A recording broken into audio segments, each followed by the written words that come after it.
बिल्लाहिमिनश्शैतानिर्रजीम बिस्मिल्लाहिर्रहमानिर्रहीम। जैसा कि आपको पता है कि पूरे पंजाब की तरह मैंने भी बाकी दीगर शोबों में मास्टर करने के अलावा एक किया हुआ है MA मरासियात भी।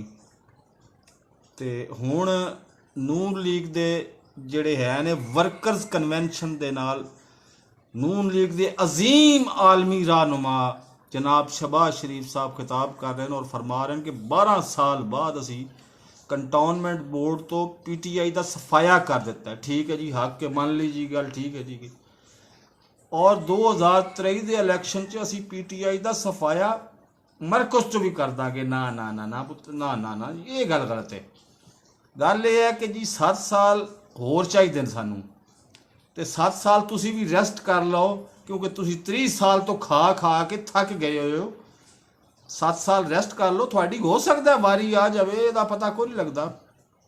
मुक मुका भी तो कोई चीज़ होंगी ना। किंग मेकरस के भी तो मसले होंगे ने ना, वो भी तो हैं, वो अलग, वो नज़रअंदाज नहीं किए जा सकते। लेकिन एक तो गल ये भुल जाओ कि नवाज शरीफ की वारी आएगी, तो दूजी ये भुल जाओ कि 7 साल तो पहले वारी आएगी। तुसी उन्होंने 7 साल रेस्ट करो, उस तो बाद हो सकता थोड़ी वारी आ जाए, ये अल्लाह नूं पता है जी। ठीक है, 7 साल का डिजाइन यही है ना जी। हुण मैं की कर सकदा?